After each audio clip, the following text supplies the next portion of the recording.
Your child isn't becoming distant because they hate you. They're pulling away. As a survival mechanism of the emotional system. And for many parents, this is the most painful part. Because you still love them, you still worry about them. But somehow, you're no longer part of their inner world. It usually begins quietly. You ask, "How are you doing?" They say, "I'm fine." You offer advice, and the conversation stops. They talk less. They close themselves off. And slowly, you begin to feel pushed out of your child's life, and one thought starts repeating in your mind: I don't recognize my own child anymore. This distance feels personal, but psychologically, it isn't resistance. Your 20s are not a stable phase of life. They are one of the most emotionally unstable periods a human goes through.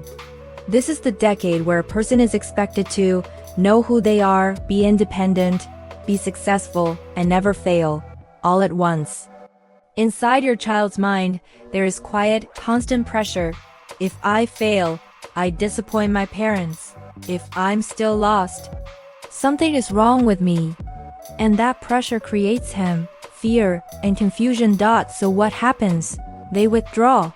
Not because they don't trust you, but because they don't yet feel safe with their own emotions. Silence becomes a shield. Distance becomes emotional armor. From the outside, they seem cold. They avoid long conversations. They don't share struggles.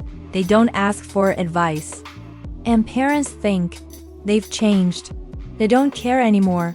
But inside, they're lost, ashamed of not being where they think they should be, afraid that if they speak honestly, they'll be judged, corrected, or compared.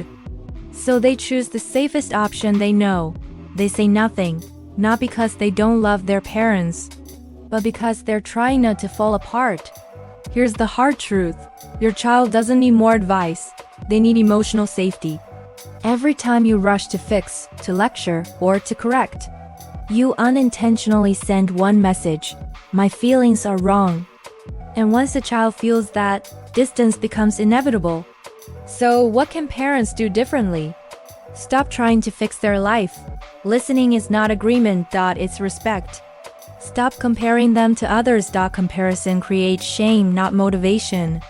Listen without reacting. No immediate advice. No judgment. And respect their emotional independence. They are not rejecting you.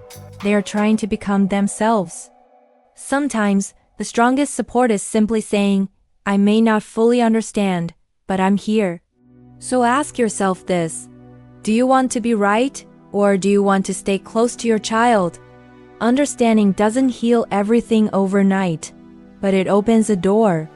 If you want to understand your children and yourself more deeply, follow As Life, because awareness always comes before a connection.